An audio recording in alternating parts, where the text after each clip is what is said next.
Hello everyone, હું હાર્દિક પટેલ આપ સર્વેનું સ્વાગત કરું છું આપણી ચેનલ આત્મનિર્માણ પર। આજે તારીખ 31/5/2021।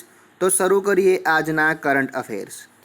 એ પહેલાં તમને જણાવી દઉં કે જો તમે કોઈ બીજી ચેનલને ફોલો કરતા હો તો એનાથી આપણા કરંટ અફેર્સ 1-2 દિવસ આગળ પણ હોઈ શકે અને પાછળ પણ હોઈ શકે। ટૂંકમાં 1-2 દિવસનું વેરિએશન હોઈ શકે, પણ એક્ઝામ ઇમ્પોર્ટન્ટ એક પણ પ્રશ્ન આપણે છોડીશું નહીં। તો શરૂ કરીએ। અને હા, આગળના વિડીયોની કમેન્ટ જોઈએ આપણે। તો જોઈ શકો છો તમે આ બધી કમેન્ટ। આપણે પૂછ્યું હતું કે જાપાનની સંસદનું નામ શું છે, તો જાપાનની ડાયટ છે, અને યાદ રાખવાની ટ્રીક પણ બતાવી છે, જાડા। જાપાનની ડાયટ છે। એ જ રીતે યુએસએની અમેરિકાની કઈ છે, તો અમેરિકાની કોંગ્રેસ છે, અને આપણી સંસદ જ છે। પછી બીજી બધી કોમેન્ટ તમે જોઈ શકો છો। જો તમારે આની પીડીએફ જોઈતી હોય તો નીચે ડિસ્ક્રિપ્શનની અંદર આની લિંક મૂકેલી છે, વોટ્સઅપ ગ્રુપની લિંક મૂકેલી છે, તેથી તમને પીડીએફ મળી રહેશે। અથવા તો ટેલિગ્રામમાં, આત્મનિર્માણની ટેલિગ્રામમાં પણ તમને પીડીએફ મળી રહેશે। આપણે કે જે કરંટ અફેર્સ છે એને 2 ભાગમાં કરીએ છીએ, પાર્ટ એ અને પાર્ટ બી। પાર્ટ એમાં વન લાઇનર ક્વેશ્ચનની વાત કરીએ છીએ આપણે, કે જે ક્લાસ 3 સુપર ક્લાસ 3 એક્ઝામમાં ઇમ્પોર્ટન્ટ છે। તમે આ બધા પેપર ઉઠાવીને જોશો તો લગભગ 90-95% વન લાઇનર ક્વેશ્ચન જોવા મળશે, ઇવન સુપર ક્લાસ 3માં પણ। જ્યારે પાર્ટ બીની આપણે વાત કરીએ તો લગભગ 80% તો વિધાનવાળા પ્રશ્નો આવતા હોય છે। તો જીપીએસસીની અંદર વિધાનવાળા ક્વેશ્ચન આપણે જોઈશું। તો શરૂ કરીએ પાર્ટ એ। એ પહેલાં જો તમને આ વિડીયો સિરીઝ પસંદ આવતી હોય તો તમે આને લાઇક કરી શકો છો, શેર કરી શકો છો, અને આત્મનિર્માણ યુટ્યુબ ચેનલને સબસ્ક્રાઈબ પણ કરી શકો છો। આજનો પહેલો પ્રશ્ન, India's first woman flight test engineer, ભારતની કે પહેલી વુમન ફ્લાઇટ ટેસ્ટ એન્જિનિયર કોણ બન્યું છે? આ આપણા ઓપ્શન્સ છે, ભાવના કંત, આશ્રિતા વી ઓલેટી, સૃષ્ટિ ગોસ્વામી અને અવની દેશમુખ। આ બધા જ કંઈક ના કંઈક ફોર્સ સાથે સંકળાયેલા છે। આપણો જવાબ છે આશ્રિતા વી ઓલેટી। આ છે આશ્રિતા વી ઓલેટી, તમે જોઈ શકો છો। સ્ક્વોડ્રન લીડર આશ્રિતા વી ઓલેટી, કે જે first and only woman in the IAF qualified for the role as a flight test engineer, કે જે વાયુસેનામાં ફ્લાઇટ ટેસ્ટ એન્જિનિયરની ભૂમિકા માટે યોગ્ય પ્રથમ અને એકમાત્ર મહિલા છે। જે આર્મ ફોર્સમાં જોડાવનારા, જે પણ આર્મ ફોર્સની અંદર જોડાય છે, જે એરક્રાફ્ટ અને એરબ્રોન છે, એ બધી સિસ્ટમોનું મૂલ્યાંકન કરશે। તમે જોઈ શકો છો, she will be responsible to evaluating, જે મૂલ્યાંકન માટે કોના, aircraft and airborne system before their induction into the arm force. Arm ફોર્સની અંદર આવ્યા પહેલાં તે જે એરક્રાફ્ટ છે અને એરબ્રોન છે એ સિસ્ટમનું મૂલ્યાંકન કરશે।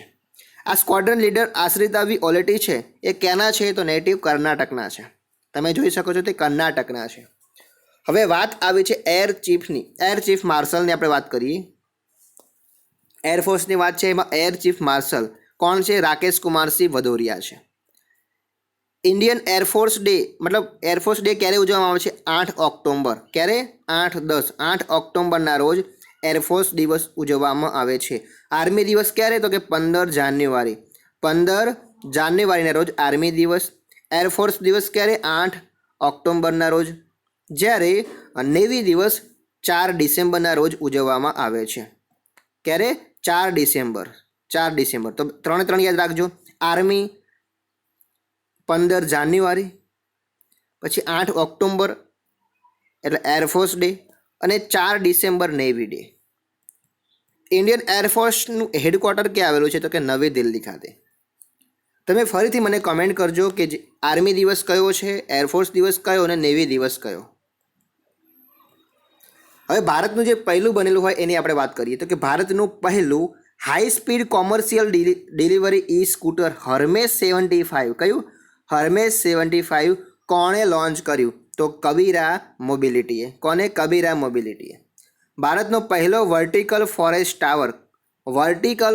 ટાવર માના ફોરેસ્ટા ક્યાં બનાવવામાં આવે છે? તો કે બેંગ્લોરમાં। ભારતની પહેલી ઇલેક્ટ્રિક વાહન લિથિયમ બેટરી પ્લાન્ટ કયા રાજ્યમાં સ્થાપિત કરવામાં આવશે? ઇલેક્ટ્રિક વાહન લિથિયમ બેટરી પ્લાન્ટ કયા રાજ્યમાં સ્થાપિત કરવામાં આવશે? તો કે કર્ણાટકની અંદર. ભારતનો પ્રથમ 14 લેનનો એક્સપ્રેસ વે બન્યો છે એ કયો છે?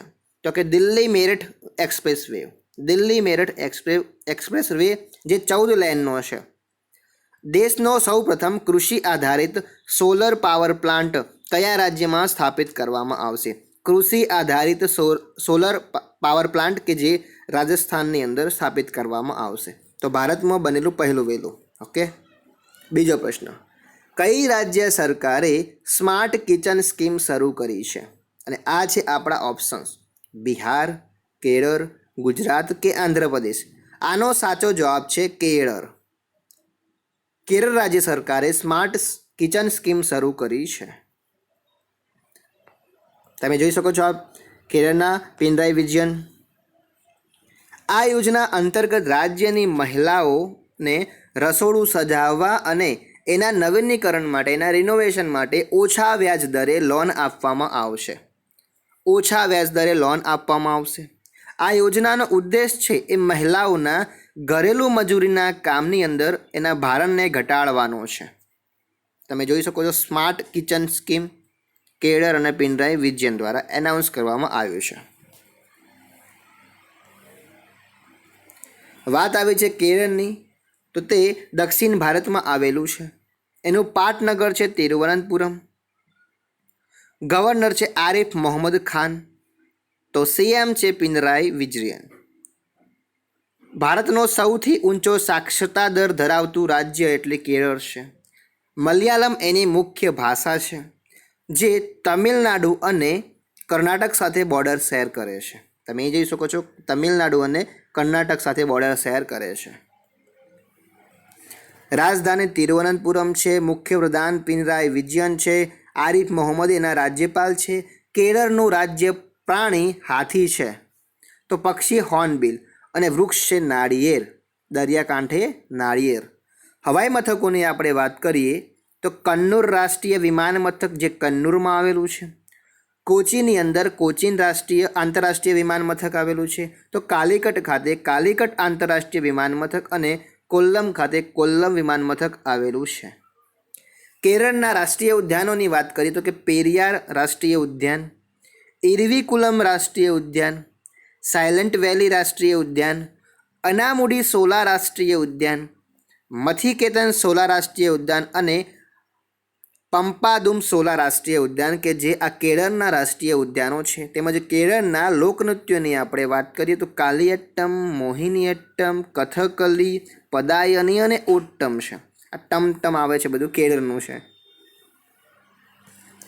આગળનો પ્રશ્ન, સામાજિક વિજ્ઞાનના ક્ષેત્રમાં શ્રેષ્ઠ યોગદાન માટે અમર્ત્ય સેનને Princess of Australia's award 2021 Princess of Australia's award 2021 એનાયત કરવામાં આવ્યો છે. તો આ કયા દેશનો સર્વોચ્ચ સન્માન છે? જો પ્રશ્નમાં તમને કહી દીધું છે કે એવોર્ડ કોને મળ્યો છે અને શાના માટે મળ્યો છે, પણ આ એવોર્ડ કયા દેશનો છે એ તમને પૂછવામાં આવ્યું છે. સ્પેન, બ્રાઝિલ, ઇન્ડોનેશિયા કે માલી? આનો સાચો જવાબ છે સ્પેન. તમે અહીં જોઈ શકો છો આ છે Amartya Sen. Amartya Sen to be honour with Spain's princess of Asturias award 2021. ભારતીય અર્થશાસ્ત્રી અને નોબલ વિજેતા અમર્ત્ય કુમાર સેનને સામાજિક વિજ્ઞાન કેટેગરીમાં પ્રિન્સેસ ઓફ ઓસ્ટ્રેલિયાઝ એવોર્ડ 2021 એનાયત કરવામાં આવ્યો છે અને એ સ્પેનનો સર્વોચ્ચ એવોર્ડ છે. સ્પેનનો સર્વોચ્ચ એવોર્ડ છે. શેના માટે મળેલો છે? તો કે સામાજિક વિજ્ઞાન એટલે કે જસ્ટિસ, ફ્રીડમ એન્ડ ડેમોક્રેસી માટે મળેલો છે. તો બીજા એવોર્ડની આપણે વાત કરીએ, સર્વોચ્ચ સન્માનની વાત કરીએ. આપણે સ્પેનનો જોઈ લીધો છે. સ્પેનનો કયો છે કે પ્રિન્સેસ ઓફ ઓસ્ટ્રેલિયાઝ એવોર્ડ 2021 જે સ્પેનનો સર્વોચ્ચ હતો. તો પાકિસ્તાનનો સર્વોચ્ચ સન્માન કયું છે? નિશાન એ પાકિસ્તાન છે. ફ્રાન્સનું સર્વોચ્ચ સન્માન કયું છે? ધ લિજિયન ઓફ ઓનર છે. ભારતનું તો બધાને ખબર છે, ભારત રત્ન છે. તો બીજા ક્રમે કયું છે અને ત્રીજા ક્રમે કયું છે એ તમે કમેન્ટ કરીને જણાવજો. અમેરિકાનો સર્વોચ્ચ સન્માન લીઝન ઓફ મેરિટ છે. એ જ રીતે બાંગ્લાદેશનો સર્વોચ્ચ સન્માન સ્વાધીનતા પુરસ્કાર છે. આપણી આજુબાજુમાં આવેલા પાકિસ્તાન અને બાંગ્લાદેશના સર્વોચ્ચ સન્માન આપણે જોઈ લીધા છે. અમેરિકાનો પણ લીઝન ઓફ મેરિટ અને ફ્રાન્સનો છે ધ લેજિયન ઓફ ઓનર્સ. બશાર અલ અસદ કયા દેશના રાષ્ટ્રપતિ બન્યા છે? સિરિયા, માલી, બ્રાઝિલ કે રશિયા? આનો સાચો જવાબ છે Syria. President બશાર Al Asad win fourth term, ચોથા ટર્મ માટે, વિથ 95% વોટ, 95% વોટ સાથે બશાર અલ અસદ કે જે સિરિયા દેશના રાષ્ટ્રપતિ બન્યા છે. તમે આમને જોઈ શકો છો. આ છે બશાર અલ અસાદ. ઓકે, સિરિયા છે એ એશિયા ખંડમાં આવેલ છે. રાજધાની દમાસ્કસ છે. મુદ્રા સિરિયન પાઉન્ડ. તો પ્રમુખ આપણે જોયા બશાર અલ અસદ. વડાપ્રધાનની આપણે વાત કરીએ તો કે હુસેન અર્નોસ છે. સિરિયાની સૌથી લાંબી નદી યુફ્રેટસ નદી છે અને સિરિયાની સૌથી ઊંચી પર્વતમાળા માઉન્ટ હેર્મોન છે. તમે સિરિયાને મેપમાં જોઈ શકો છો. આ આપણું એશિયા છે, આ મિડલ ઇસ્ટ છે અને મિડલ ઇસ્ટમાં જ આવેલો છે સિરિયા. આ સિરિયા છે, એની બાજુમાં લેબનોન છે, જોર્ડન છે, આ લેબનોન છે, પછી જોર્ડન છે, આ પેલું ઇઝરાયલ છે. ઇઝરાયલ આપણે ઘણી વખત જોઈએ છીએ. ઓકે, તમે જોઈ શકો છો રાષ્ટ્રપતિ બશાર અલ અસાદ, રાજધાની દમાસ્કસ છે, ડાયલિંકોડા છે, ખંડ છે એશિયા અને સત્તાવાર ભાષા છે અરબી ભાષા. કેમ? મિડલ ઇસ્ટમાં આવેલું છે. વિશ્વ ભૂખ દિવસ વર્લ્ડ હંગર ડે ક્યારે ઉજવવામાં આવે છે? વર્લ્ડ હંગર ડે 28 મેના રોજ ઉજવવામાં આવે છે. 28 મે. આ દિવસની ઉજવણીનો હેતુ વિશ્વભરમાં ભૂખમરીથી પીડાતા 820 મિલિયનથી પણ વધુ લોકો માટે જાગૃતિ લાવવાનો છે. આ દિવસ છે એ 2011 પછીથી માત્ર ભૂખમરાના રોગ અંગેની જાગૃતિ માટે જ નહીં, પરંતુ ટકાઉ ઉપક્રમો દ્વારા ભૂખમરી અને ગરીબીનો અંત લાવવા માટે ઉજવવામાં આવે છે. અને આ દિવસની થીમ તમે જોઈ શકો છો. The theme of world hunger day 2021 access and hunger.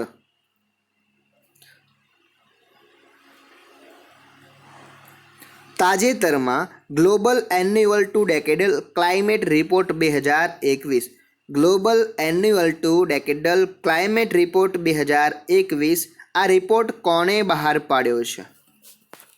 Report બહાર પાડ્યો છે તો કોને બહાર પાડ્યો છે? આંતરરાષ્ટ્રીય નાણાકીય ભંડોળ, IMF, WMO world meteorological organisation, UN United Nation કે ADB એશિયન ડેવલપમેન્ટ બેંક? આનો સાચો જવાબ છે વર્લ્ડ મિટીરિયોલોજી ઓર્ગેનાઇઝેશન. તમે જોયું ટેમ્પરેચરની વાત ચાલી રહી છે અહીંયા. વર્લ્ડ હવામાન સંસ્થાના એક નવા અહેવાલ મુજબ પૃથ્વી પર સરેરાશ તાપમાન અત્યારે 1800ના દાયકાની તુલનામાં કેટલું વધારે છે? 1 ડિગ્રી સેલ્સિયસ, જે ગરમ છે. સંયુક્ત રાષ્ટ્રની એજન્સીના અહેવાલમાં જાણવા મળ્યું કે વૈશ્વિક તાપમાન 1.5 સેલ્સિયસ ડિગ્રી વોર્મિંગ તરફ વધી રહ્યું છે, જે 40% ધારણાની વાત કરીએ તો 40%ની ધારણા છે કે આગામી 5 વર્ષની અંદર પૃથ્વીનું સરેરાશ તાપમાન 1.5 સેલ્સિયસની સીમા સુધી પહોંચી જશે. વર્લ્ડ મિટીરિયોલોજીકલ ઓર્ગેનાઇઝેશન છે, એની સ્થાપના 23 માર્ચ 1950ના રોજ કરવામાં આવેલી. મુખ્ય મથક છે Geneva, Switzerland. General secretary Petteri Taalas છે અને પ્રમુખ છે ગેહોર્ડ એડ્રિયન. કઈ ફૂટબોલ ક્લબે Europa league football tournament 2021, Europa league football tournament 2021નો ખિતાબ જીત્યો છે? Manchester United, Real Madrid, Sevilla કે વિલ્લારિયલ? આનો સાચો જવાબ છે વિલ્લારિયલ. આ છે વિલ્લારિયલના ખેલાડીઓ. સ્પેનના ફૂટબોલ ક્લબ વિલ્લારિયલે માન્ચેસ્ટર યુનાઇટેડને હરાવીને પ્રથમ વખત યુરોપા લીગનો ખિતાબ જીત્યો છે. તો ટોપ 5 ટાઇટલ આપણે જોઈ લઈએ. એ પહેલાં ફીફા છે એ બધા ફૂટબોલનું નિયંત્રણ કરે છે. બધી ફૂટબોલ રમત છે એનું નિયંત્રણ ફીફા કરે છે. એના અધ્યક્ષ કોણ છે? તો કે જિયાની ઇન્ફેન્ટિનો. એની સ્થાપના 1904માં થયેલી. આ યાદ રાખજો. હવે જોઈએ tennis tournament Italian open 2021. Italian open 2021માં કોણે પુરુષ સિંગલ્સનો ખિતાબ જીત્યો? તો રાફેલ નડાલે. UEFA મહિલા ચેમ્પિયન્સ લીગ 2020-21 કઈ ફૂટબોલ ટીમે જીતી છે? તો કે બાર્સિલોના ફૂટબોલ ટીમે જીતી છે.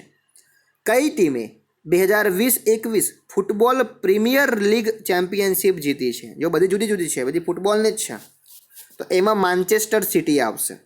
વર્લ્ડ સ્નૂકર ચેમ્પિયન 2021નું એ કોણ બન્યા છે? તો કે Mark Selby world snooker champion બન્યા છે. ટેનિસ ચેમ્પિયનશિપ મિયામી ઓપન 2021માં મેન્સ સિંગલ્સનો ખિતાબ કોણે જીત્યો? હ્યુબર્ટ હર્કચે જીત્યો છે.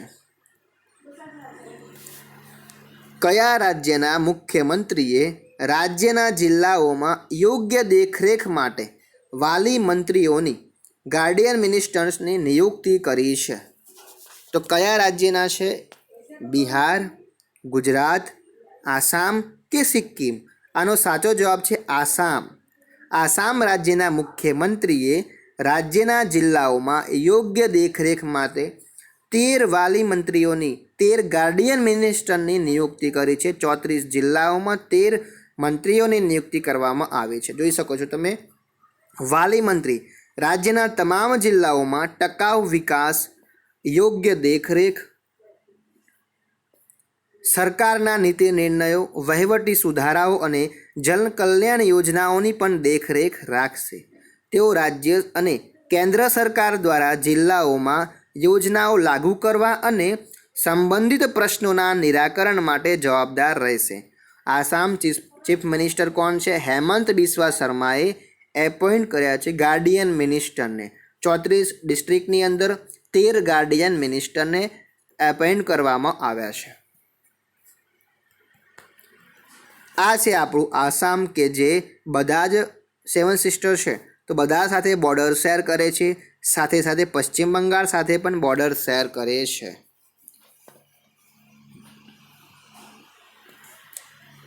ભારતની ભૂતાન તથા બાંગ્લાદેશની સરહદ પણ ભૂતાન અને બાંગ્લાદેશની સરહદ પણ આ આસામને અડે છે.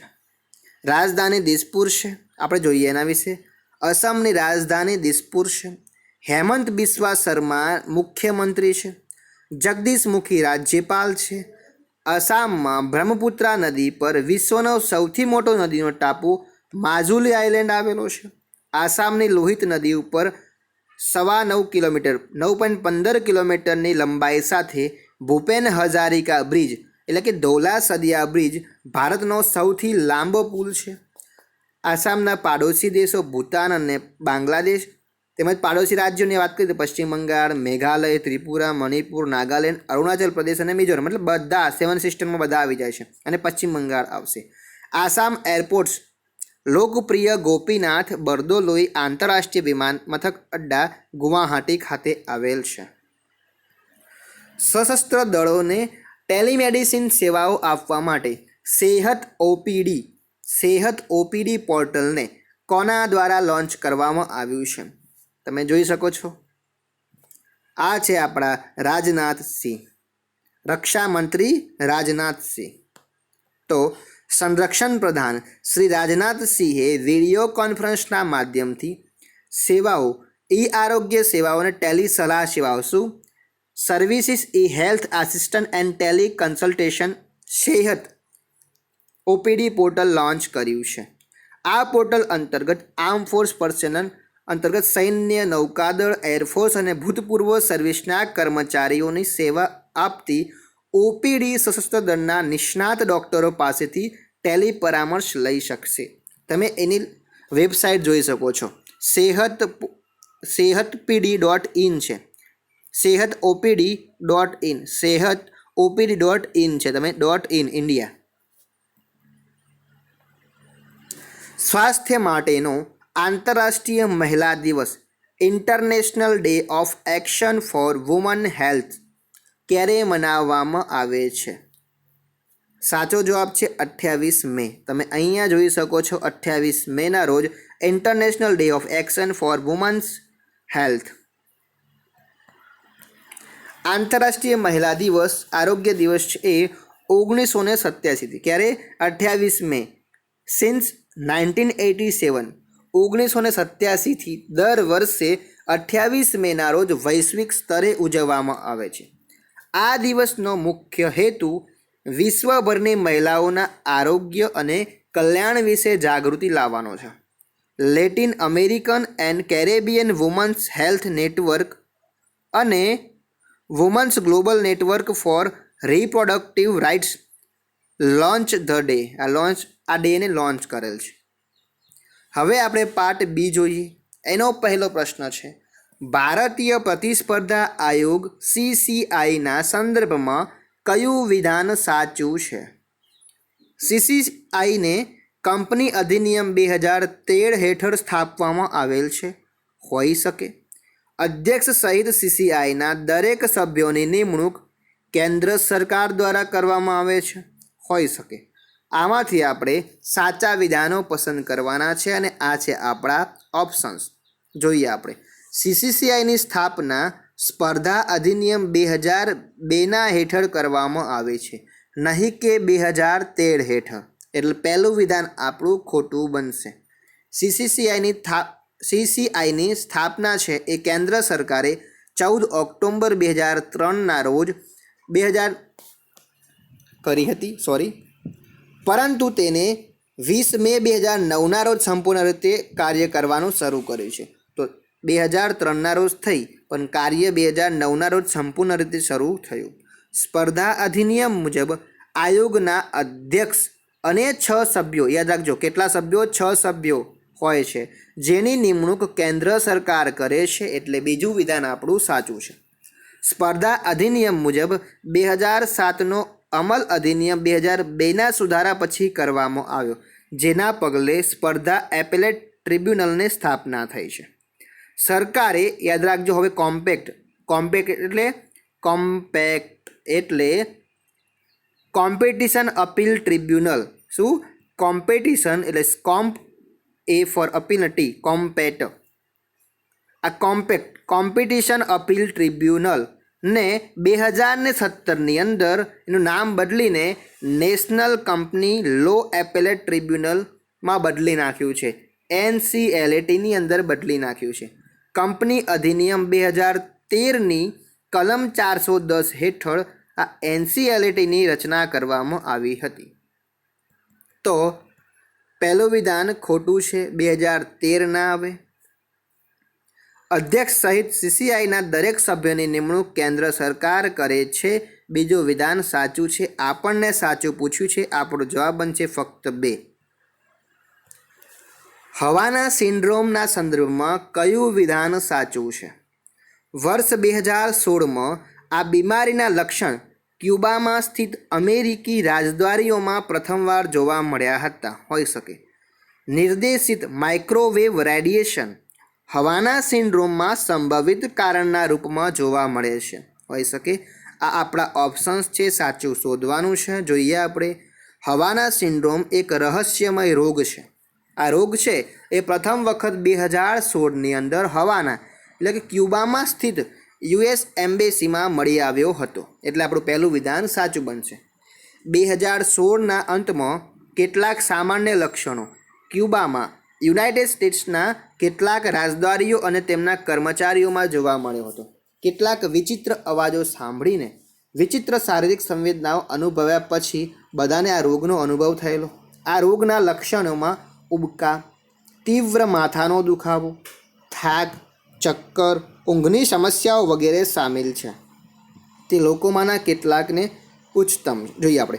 વર્ષ 2020માં નેશનલ એકેડેમી ઓફ સાયન્સીસના રિપોર્ટ અનુસાર યુનાઇટેડ સ્ટેટ્સ ડિરેક્ટર માઇક્રોવેવ રેડિયેશનને હવાના સિન્ડ્રોમનું સંભવિત કારણ માન્યું છે. એટલે બીજું વિધાન પણ યોગ્ય છે.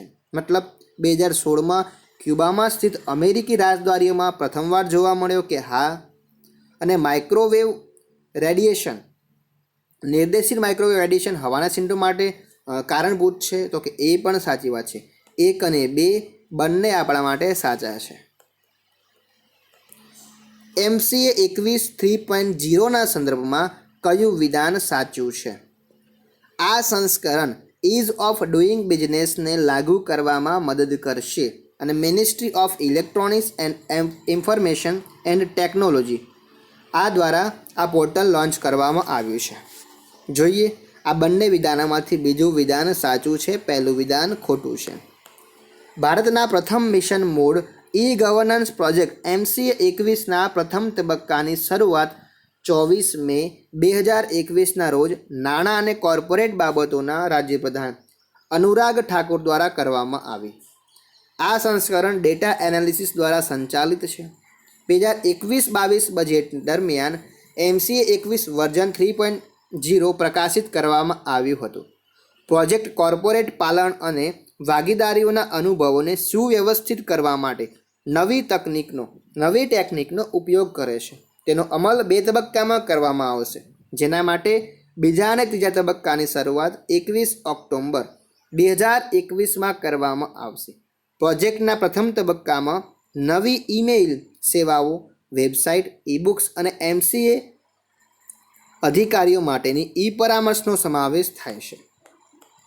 Global gender gap report 2021 global gender gap report 2021ના સંદર્ભમાં કયું વિધાન સાચું છે? મોસ્ટ IMP પ્રશ્ન છે. તો વર્લ્ડ ઇકોનોમિક ફોરમ દ્વારા આ ગ્લોબલ જેન્ડર ગેપ રિપોર્ટ જાહેર કરવામાં આવે છે. હોઈ શકે. ભારતનો ક્રમ 140મો છે અને સતત 12 વર્ષથી આઇસલેન્ડ પ્રથમ ક્રમે રહ્યું છે. આમાંથી સાચા વિધાન પસંદ કરવાના છે. તાજેતરમાં વર્લ્ડ ઇકોનોમિક ફોરમ WEF દ્વારા આ ગ્લોબલ જેન્ડર ગેપ રિપોર્ટ 2021 જાહેર કરવામાં આવ્યો છે. ભારત કુલ 156 દેશોમાંથી 0.625 અંક સાથે 140મા ક્રમે રહેલ છે. 2020માં ભારત 112મા ક્રમે રહ્યું હતું, અત્યારે 140મા ક્રમે રહ્યું છે. રિપોર્ટ છે એ દેશોને 0 થી 1 વચ્ચેનો અંક આપે છે. આપણો 0.625 છે. હવે કઈ બાબતોને ધ્યાનમાં રાખીને રિપોર્ટને રજૂ કરવામાં આવે છે? તો આર્થિક ભાગીદારી અને તકો, રાજકીય સશક્તિકરણ, શૈક્ષણિક તકો, આરોગ્ય અને અસ્તિત્વને ધ્યાનમાં રાખવામાં આવે છે.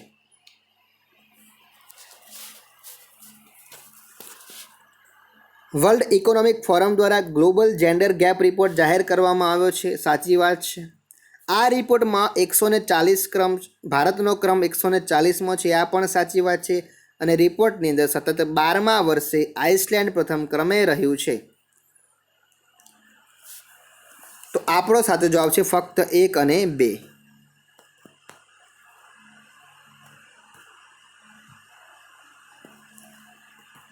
સોરી, તમે જોઈ શકો, સાચી વાત છે. સતત 12 વર્ષે આઇસલેન્ડ પ્રથમ ક્રમે રહ્યું છે. તો આપેલ તમામ સાચા છે. ટ્રાઇફેડના સંદર્ભમાં કયું વિધાન સાચું છે? તે મુખ્યત્વે નાના વનસ્પતિના વિકાસ સાથે સંબંધિત છે. તે વૈધાનિક બોડી છે. કૃષિ અને ખેડૂત મંત્રાલય હેઠળ કાર્ય કરે છે. હોઈ શકે. વિધાન 1 સાચું છે. કેમ? તે મુખ્યત્વે 2 કાર્યો કરે છે, જેમ કે નાના જંગલના ઉત્પાદન વિકાસ અને છૂટક માર્કેટિંગ અને તેનો વિકાસ, એક ટકાઉ બજાર બનાવવું અને આદિવાસી લોકો માટે વ્યવસાયની તકો ઊભી કરવીનો એમ છે. તો પહેલું વિધાન આપણું સાચું છે કે વનસ્પતિના વિકાસ સાથે સંબંધિત છે.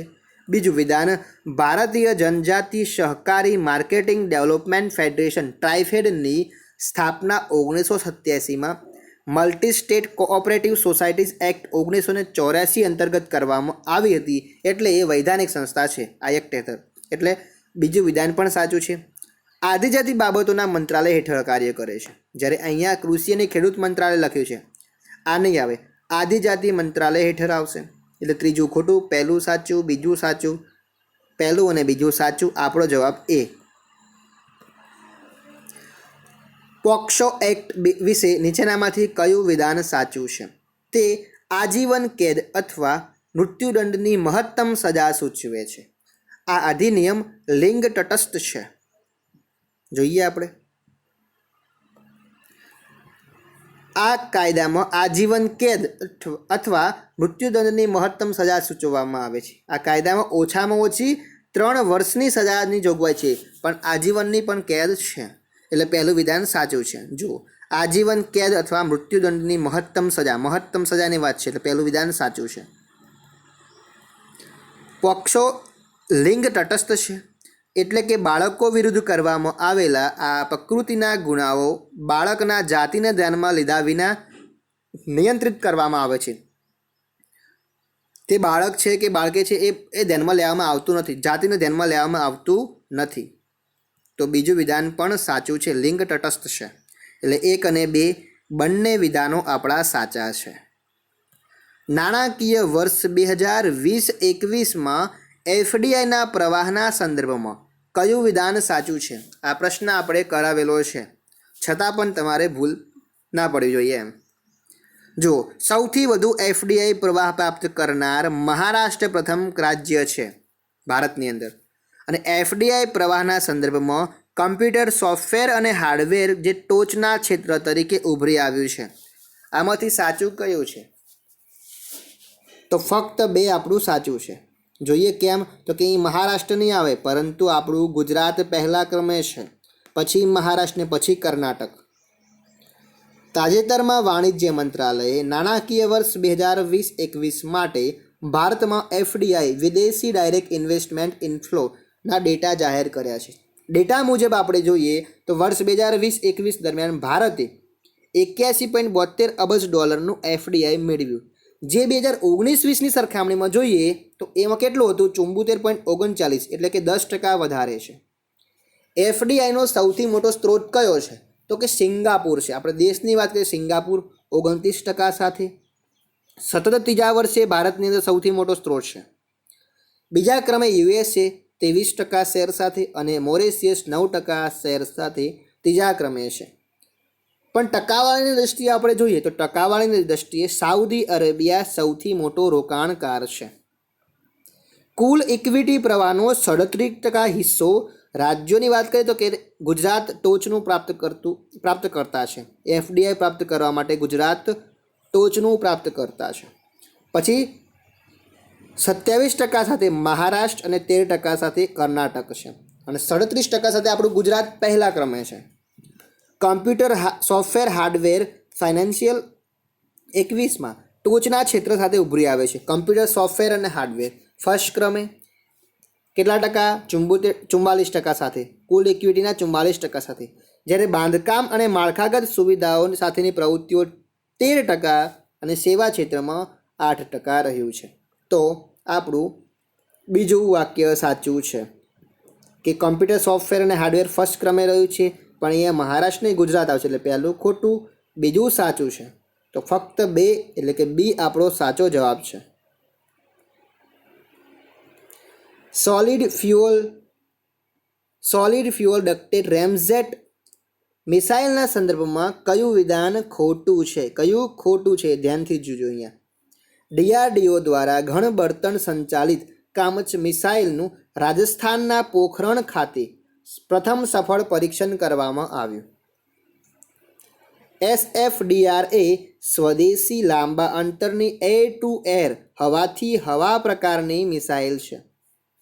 આમાંથી આપણે ખોટું શોધવાનું છે. તો પહેલું આપણું ખોટું છે, બીજું સાચું છે કે એર ટુ એર મિસાઇલ છે, સ્વદેશી અને લાંબા અંતરની. તો બીજું સાચું પણ પૂછ્યું ખોટું, તો આપણો જવાબ ફક્ત એ આવશે, કેમ કે ખોટું પૂછ્યું છે અને પહેલું ખોટું છે. કેમ ખોટું છે?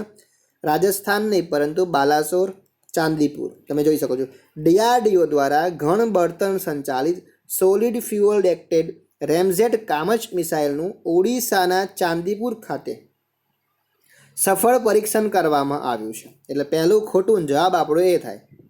એસએફડીઆરએ સ્વદેશી લાંબા અંતરની એર ટુ એર હવાથી હવા પ્રકારની છે. બીજું વિધાન આપણું સાચું છે. એસએફડીઆર છે એનું આ ત્રીજું પરીક્ષણ થયું છે, સફળ પરીક્ષણ. અગાઉ 2018ની અંદર પહેલું અને 2019ની અંદર બીજું, એમ 2 વખત પરીક્ષણ કરવામાં આવેલું હતું. દર્પણ પોર્ટલ નીચેનામાંથી શેની સાથે સંબંધિત છે? તો એનજીઓ સાથે. NGO engage in development activities.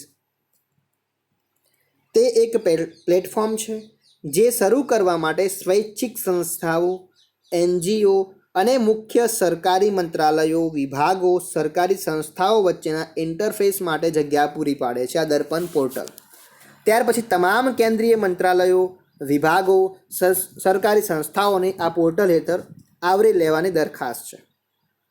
સરકાર અને સ્વૈચ્છિક ક્ષેત્રની વચ્ચે વધુ ભાગીદારી લાવવા અને વધુ સારી પારદર્શિતા, કાર્યક્ષમતા અને જવાબદારીને પ્રોત્સાહન આપવા માટે રાષ્ટ્રીય સૂચના કેન્દ્રની સાથે મળી અને નેશનલ ઇન્ફોર્મેટિક્સ સેન્ટર દ્વારા આ સુવિધા વિનામૂલ્યે પૂરી પાડવામાં આવે છે.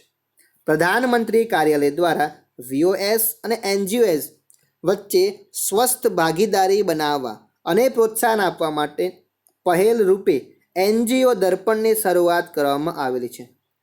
અને આ પોર્ટલનું સંચાલન કોણ કરશે? તો નીતિ આયોગ દ્વારા આનું સંચાલન કરવામાં આવે છે. તો મિત્રો, જો તમને આ વિડીયો પસંદ આવ્યો હોય તો લાઈક કરો, શેર કરો અને ચેનલને હજી પણ સબસ્ક્રાઈબ ના કરી હોય તો ચેનલને સબસ્ક્રાઈબ કરો. આજે બસ આટલું જ છે. મળીએ બીજા વિડીયોમાં. Thank you.